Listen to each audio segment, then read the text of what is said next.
देखिए कल जो है, कल तक हमने समझ लिया था 25 नंबर प्रश्न तक।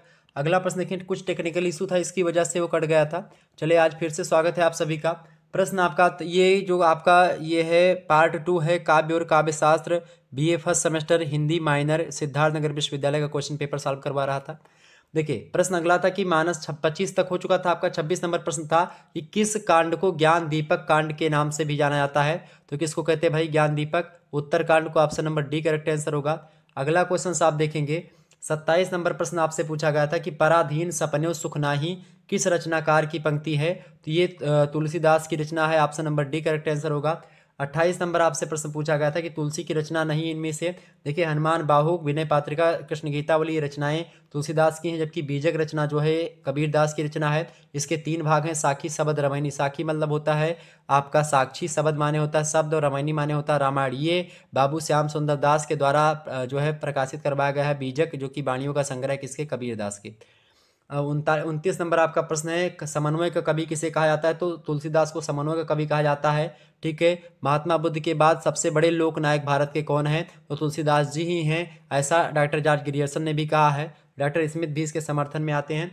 अगला क्वेश्चन आप देखते हैं, 30 नंबर आपका प्रश्न है, तुलसी भव सागर से तरने का क्या उपाय बताते हैं। तो बताते हैं कि राम का गुणगान करके आप भव सागर से आपकी नैया उस पार हो सकती है। एक दोहा भी आपने सुंदरकांड का लास्ट वाला दोहा मैंने अभी भी आपको बताया था कल वाली वीडियो में। क्या बताया था कि तुलसी भव सागर से तरने का उपाय बताते हैं, सकल सुमंगल दायक रघुनायक गुणगान, रघुनायक गुण गान, सादर सुनहित तरहि भव सिंधु बिना जल जान। यानी बिना जहाज के सिंधु से यानी कि सागर से उस पार निकलना है अगर आपको, तो भगवान श्री रामचंद्र का अगर नाम आप सुमिरते हैं तो आप देखिए, कहते कहा नहीं कि सुमिर सुमिर कलयुग केवल नाम आधारा, सुमिर सुमिर नर उतर ही पारा। तो भवसागर से उस पार उतरने की बात महाराज तुलसीदास जी करते हैं।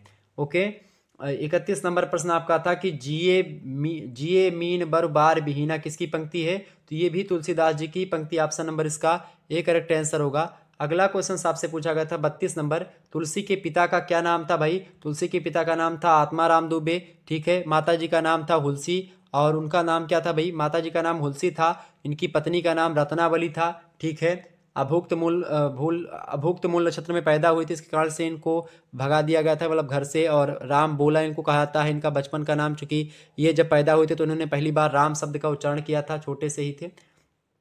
आम बालक रोते हैं लेकिन इन्होंने राम का नाम लिया, तो लोगों ने सोचा कि मतलब कि ये अच्छा नहीं है, और मतलब अभुक्त मूल नक्षत्र एक होता है, तो उस नक्षत्र में पैदा हुए थे इसीलिए। अगला प्रश्न आप देखते हैं, तुलसी कलिकाल के वाल्मीकि थी किसने कहा। तो नाभादास ने कहा है, ऑप्शन नंबर इसका ए करेक्ट आंसर होगा। अगला क्वेश्चन आप सभी लोग देखने का प्रयास करेंगे। 34 नंबर प्रश्न आपसे पूछा गया कि बिहारी किस काल के कवि हैं। तो बिहारी जो है ये रीतिकाल के कवि हैं। ठीक है, अगला क्वेश्चन देखेंगे, 35 नंबर प्रश्न है, बिहारी रीतिकाल के कैसे कवि हैं। तो रीति सिद्ध कवि हैं। अगला क्वेश्चन आपसे पूछा गया था कि बिहारी जो है किस राजा के आश्रय में रहते थे। तो ये जयसिंह राजा के आश्रय में रहते थे, इनका नाम था जयपुर नरेश थे, मिर्जा राजा जयसिंह। ठीक है, उन्हीं के संरक्षण में बिहारी रहते थे, और उन्हीं के संदर्भ में एक दोहा भी इन्होंने कहा था कि अली कली ही सौ बधेव आगे कवन हवाल। ये दोहा इन्हीं के संदर्भ में था। 37 नंबर प्रश्न आपका, बिहारी के दोहों की भाषा क्या है। तो ब्रज भाषा में दोहे लिखते थे Bihari, option number B correct answer होगा। बिहारी केवल एकमात्र रचना बिहारी की है, उसका नाम है बिहारी सतसई। तो प्रश्न आपसे पूछा गया कि बिहारी के दोहों का संकलन को क्या कहते हैं। तो बिहारी सतसई कहते हैं, ऑप्शन नंबर इसका ए करेक्ट आंसर होगा। 713 दोहे इसमें संकलित हैं। 39 नंबर आपका प्रश्न पूछा गया कि मेरी भव बाधा हरो राधा नागर सो, यह पंक्ति किसकी है। यह पंक्ति बिहारी लाल की है, option number D correct answer होगा। इसके 3 अर्थ हैं, मैंने अर्थ आपको बताया है, आप वीडियो देख लीजिएगा, फर्स्ट सेमेस्टर में पूरा मैंने बताया है। 40 नंबर प्रश्न है, बिहारी के काव्य में भक्ति श्रृंगार एवं नदी मतलब नीति की त्रिवेणी बहती है, यह कथन किसका है। इसमें मुझे थोड़ा सा डाउट है, ये चूंकि मिला नहीं मुझे। ठीक है, बाकी सारे प्रश्न आपके हैं। 41 नंबर प्रश्न आप देखते हैं, बिहारी के समकालीन कौन है भाई। बिहारी के समकालीन घनानंद है, option number D correct answer होगा। अगला क्वेश्चन आप देखते हैं, अगला प्रश्न आपसे पूछा गया था कि नहीं पराग नहीं मधुर मधुर, यही राजा जयसिंह के बारे में कहा गया कथन है। और बिहारी ने कहा था कि नहीं पराग नहीं मधुर मधुर नहीं विकास इहिकाल, अली कली ही सौ बंधेव आगे कवन हवाल। ये राजा जो है बिहारी ने कहा था राजा जयसिंह के संदर्भ में कि अभी नवोधा इनका बिया मतलब नई नई ब्याह हुआ था इनका, राजा जयसिंह का, और जो है रानी जी अभी मतलब थोड़ी छोटी ही थी, मतलब उनकी पूर्ण यौनावस्था को नहीं प्राप्त हुई थी। जिस प्रकार से कली होती है ठीक उसी प्रकार से थी, पुष्प अभी नहीं बन चुकी थी। तो यही पर बिहारी लाल कहते हैं कि नहीं पराग नहीं मधुर मधुर, मतलब अभी तो इसमें ना पराग है ना ये पूर्ण रूप से फूल खिला हुआ है, मतलब फिर भी नहीं विकास यही काल, और अली कली ही सो बंधे आगे कवन हवाल, जैसे भंवरा पुष्प में बंध जाता है उसमें एक प्रकार से कली में, ठीक उसी प्रकार से आप भी घूम रहे हैं। अभी जब ये कली है तब ऐसा हाल है आपका, और जब ये पूर्ण यौनावस्था को प्राप्त होगी तब आपका क्या हाल होगा, ये बिहारी लाल उनको समझाते हैं। ठीक है, 43 नंबर प्रश्न आपका पूछा गया था कि रीत मुक्त कवि के रूप में कौन जाने जाते हैं, तो रीत मुक्त कवि के रूप में जाने जाते हैं भाई घनानंद, बोधा, आलम, ये तीनों जाने जाते हैं। Option number D correct answer होगा। 44 नंबर प्रश्न आपसे पूछा गया था कि निम्नलिखित में से कौन सी रचना घनानंद की रचना नहीं है, बताएं। तो घनानंद की रचना इनमें से कौन सी नहीं, 44 का करेक्ट आंसर क्या होगा, ऑप्शन नंबर बी पदावली जो है ये मैथिली किसकी है, मैथिली की रचना है पदावली, विद्यापति की रचना है, ऑप्शन नंबर इसका बी करेक्ट आंसर होगा। बाकी प्रीति पावस, यमुना यस और इसका नाम ये घनानंद की रचनाएं हैं।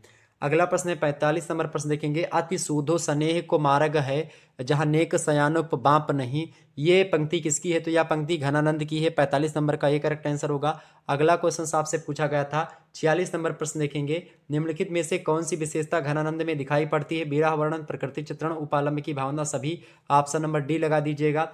47 नंबर प्रश्न है, घनानंद का संबंध किस राजा से है भाई, तो घनानंद का संबंध मोहम्मद शाह रंगीले से है, option number C correct answer होगा, उनके मीर मुंशी थे ये। 48 नंबर प्रश्न है, घनानंद किससे प्रेम करते थे, सुजान नामक वैश्या से, option number C correct answer होगा। अगला प्रश्न 49 नंबर प्रश्न आपसे पूछा गया था, घनानंद की प्रसिद्ध रचना कौन सी है, सुजान सागर इनकी प्रसिद्ध रचना, ऑप्शन नंबर सी लगा दीजिएगा। अगला प्रश्न आपसे पूछा गया था भाई, अगला प्रश्न आप देखने का प्रयास करेंगे, सभी लोग देखने का प्रयास करेंगे। 50 नंबर आपसे प्रश्न पूछा गया था कि एकांतित और एकांगी प्रेम के कवि कौन है, तो घनानंद है, option number A correct answer होगा। 51 नंबर प्रश्न आपसे पूछा गया, घनानंद को साक्षात रसमूर्ति किसने कहा, आचार्य रामचंद्र शुक्ला ने कहा, option number D correct answer होगा। 52 नंबर प्रश्न आपसे पूछा गया, घनानंद का प्रिय प्रतीक क्या है, तो चातक जो है इनका प्रिय प्रतीक है, ऑप्शन नंबर इसका सी करेक्ट आंसर था। 53 नंबर आपसे प्रश्न पूछा गया, घनानंद का मुख्य रूप से मतलब घनानंद मुख्य रूप से किसके कवि हैं, तो इस विप्रलंब श्रृंगार के कवि हैं, option number B correct answer होगा। संयोग वियोग दोनों मतलब श्रृंगार के कवि हैं, लेकिन विप्रलंब ज्यादा आप देखेंगे, वियोग श्रृंगार, option number B correct answer लगा सकते हो आप। ठीक है, 54 नंबर आप प्रश्न देखने का प्रयास करेंगे, जयशंकर प्रसाद की रचना इनमें से कौन सी नहीं, देखे आंसू, लहर, कामायनी, ये तीनों रचना जयशंकर प्रसाद की है, ऑप्शन नंबर सी लगा दीजिएगा, पल्लव सुमित्रानंद पंत की रचना है। अगला क्वेश्चन आप देखेंगे, 55 नंबर प्रश्न आपसे पूछा गया, बीती विभावरी जागरी, अंबर पनघट में डुबो रही तारा घट उषा नागरी, ये रचना किसकी है भाई, ये प्रसाद जी की ही रचना है, option number A correct answer होगा। और लहर नामक जो है कविता संग्रह में ये संकलित है, बीती विभावरी जागरी कविता प्रसाद के किस काव्य संग्रह से संकलित है, तो लहर, ऑप्शन नंबर इसका बी लगा दीजिएगा। अगला क्वेश्चन आप सभी लोग देखेंगे, अगला प्रश्न आपसे पूछा गया था भाई 57 नंबर क्वेश्चन आपसे पूछा गया था कि जयशंकर प्रसाद किस काव्यधारा के प्रवर्तक माने जाते हैं, तो छायावादी काव्यधारा के, ऑप्शन नंबर ए छायावाद के चारों उन्नायकों में से एक नाम है जयशंकर प्रसाद का, छायावाद के प्रवर्तक है, छायावाद के ब्रह्मा कहा जाता है, छायावाद की दुर्गा महादेवी वर्मा को कहा जाता है। छायावाद के चारों उन्नायकों में कौन कौन है, प्रसाद, पंत, निराला और महादेवी वर्मा। ठीक है, आगे बढ़ते हैं, अगला प्रश्न 58 नंबर प्रश्न देखेंगे, प्रसाद के पिता का क्या नाम है भाई, प्रसाद के पिता का नाम था Shri Devi Prasad, option number B correct answer होगा। अगला प्रश्न आपसे पूछा गया 59 नंबर प्रश्न देखेंगे, पेसोला की प्रतिध्वनि कविता में पेसोला क्या है, पेसोला एक झील है, option number C correct answer होगा। पेसोला रचना पेसोला की प्रतिध्वनि जो कविता है ये किसकी है, ये जयशंकर प्रसाद की ही है। अगला क्वेश्चन आपसे पूछा गया था 60 नंबर देखेंगे, प्रश्न था किसके निबंध में पहली बार छायावाद शब्द का प्रयोग मिलता है, तो मुकुटधर पांडे के निबंध में, option number A correct answer होगा। अगला क्वेश्चन आप देखेंगे 61 नंबर प्रश्न, कलाधर किस कवि का आरंभिक उपनाम है, तो ये किसका उपनाम है भाई, जयशंकर प्रसाद का उपनाम है कलाधर। अगला क्वेश्चन आप देखेंगे, कामायनी में कितने सर्ग हैं कुल मिलाकर के, कामायनी में कुल मिलाकर के 15 सर्ग हैं, option number D correct answer होगा, और एक महाकाव्य है कामायनी।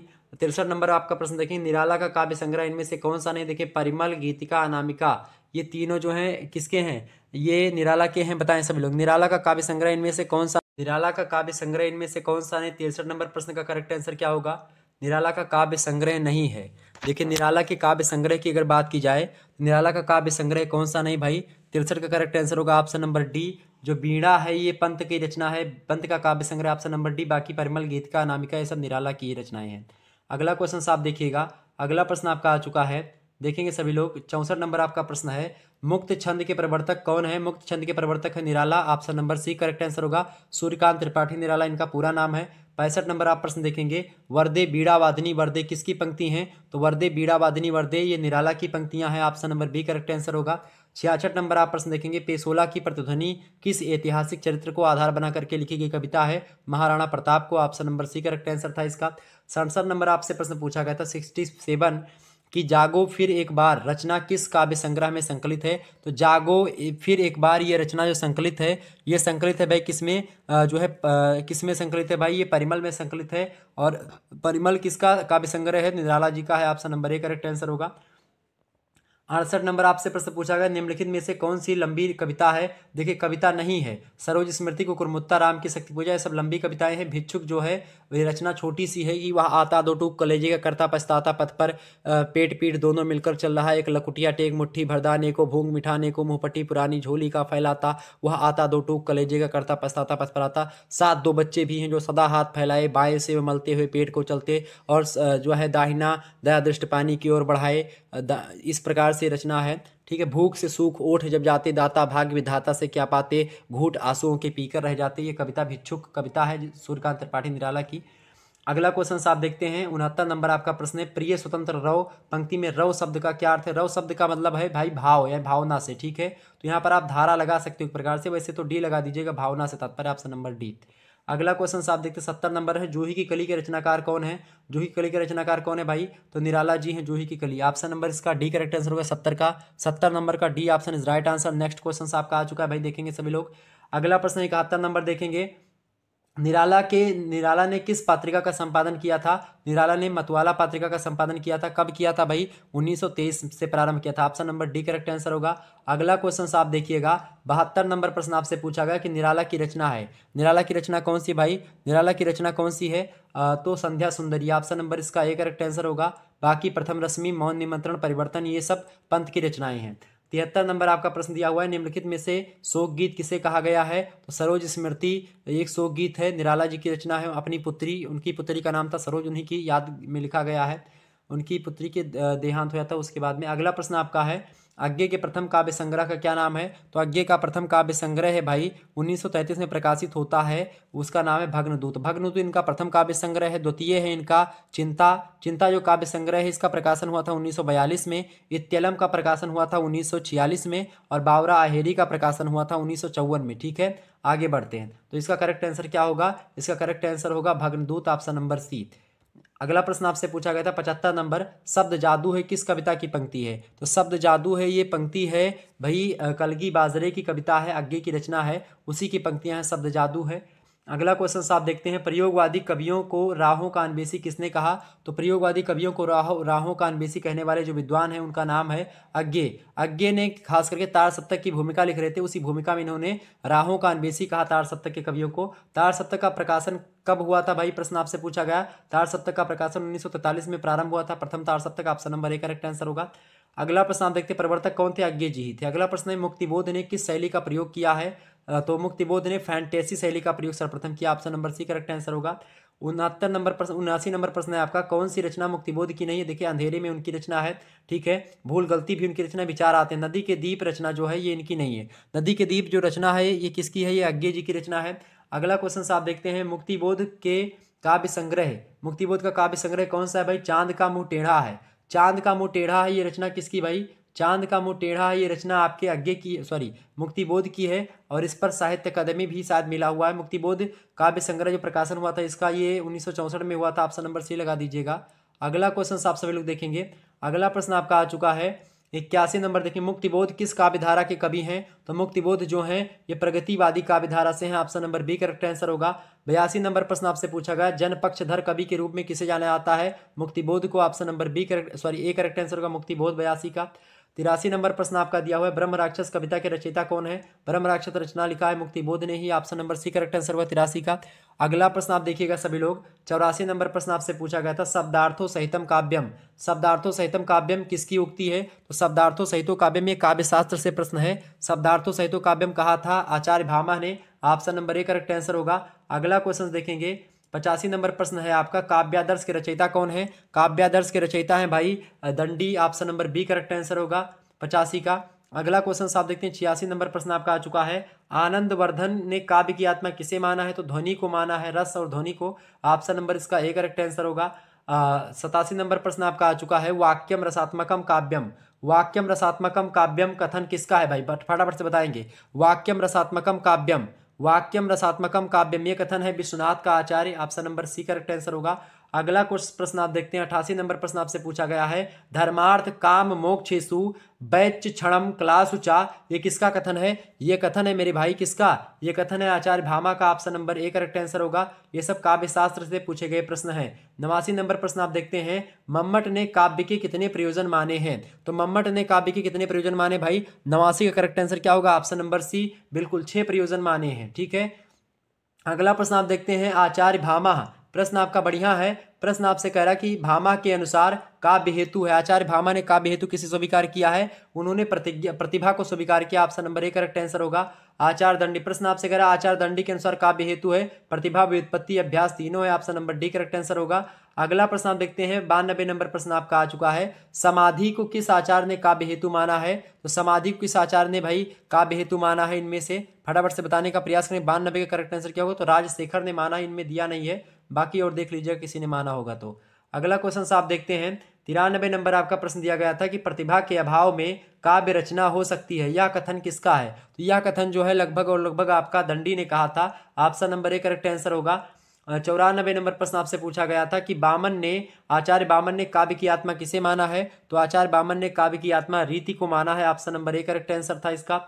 अगला प्रश्न आपसे पूछा गया था 95 नंबर। चरण कमल बंदो हरिराई पंक्ति में कौन सा अलंकार है? तो चरण कमल बंदो हरिराई में आपका पड़ेगा रूपक अलंकार। 95 नंबर का करेक्ट आंसर होगा ऑप्शन नंबर ए, 95 नंबर का करेक्ट आंसर होगा ऑप्शन नंबर सी। ठीक है, रूपक अलंकार, रूपक अलंकार इज राइट आंसर। ठीक है, रूपक अलंकार इज राइट आंसर। अगला क्वेश्चन आप देखते हैं। 96 नंबर प्रश्न आपसे पूछा गया था कि जब एक ही वर्ण की आवृत्ति बार बार हो तो कौन सा अलंकार होता है? बच्चे को पता है, अनुप्रास अलंकार होता है। ऑप्शन नंबर इसका ए करेक्ट आंसर होगा। अगला क्वेश्चन आप देखिएगा। 97 नंबर प्रश्न आपसे पूछा गया था कि रहमन पानी राखिए बिन पानी सब सून, पानी गए न उबरे मोती मानुष चून, प्रस्तुत पंक्तियों में कौन सा अलंकार है? फटाफट से बताएंगे। रहमन पानी राखिए बिन पानी सब सून, पानी गए न उबरे मोती मानुष चून, कौन सा अलंकार? श्लेष अलंकार। 97 का सी करेक्ट आंसर होगा, बिल्कुल correct answer option number C. अगला क्वेश्चन आपका 98 नंबर है। जो सुख सुजस सुलभ मोहि स्वामी, इसमें कौन सा अलंकार है? जो सुख सुजस सुलभ मोहि स्वामी, देखिए 7 वर्णों की आवृत्ति। 98 नंबर का करेक्ट आंसर होगा ऑप्शन नंबर सी, अनुप्रास अलंकार। अगला क्वेश्चन 99 नंबर प्रश्न आपका आ चुका है। श्लेष अलंकार बताएं, श्लेष अलंकार होता है, बताएं शब्द अलंकार अर्थ अलंकार। श्लेष अलंकार जो है ये आपका शब्द अलंकार है, शब्दों से जो है चीजें होती हैं। Option number A correct answer होगा। अगला क्वेश्चन आप देखते हैं। 100 नंबर प्रश्न आपका है। ऊषा सुनहले तीर बरसती जय लक्ष्मी सी उदित हुई, इस पंक्ति में कौन सा अलंकार है? तो इस पंक्ति में आपका मानवीकरण अलंकार है। Option number A correct answer होगा। इस प्रकार से आपके 100 क्वेश्चंस को मैंने सॉल्व करवा दिया तीव्र गति से। बाकी बीए थर्ड सेमेस्टर का क्वेश्चन पेपर हमारे पास आ चुका है 2022-23 का। सोशियोलॉजी का minor question paper, Indian society and culture का, जल्द ही इसको भी मैं सॉल्व करवा दूंगा। आप सभी लोग तैयार हो जाइए उसके लिए। ठीक है, और मिलते हैं फिर नेक्स्ट वीडियो में। तब तक के लिए जय हिंद, जय भारत। आप सभी का बहुत बहुत धन्यवाद हमारे से जुड़ने के लिए। इसी प्रकार से अपना प्यार हमेशा बनाए रखिएगा। बहुत बहुत धन्यवाद आप सभी का, बहुत बहुत धन्यवाद। Good night, all of you.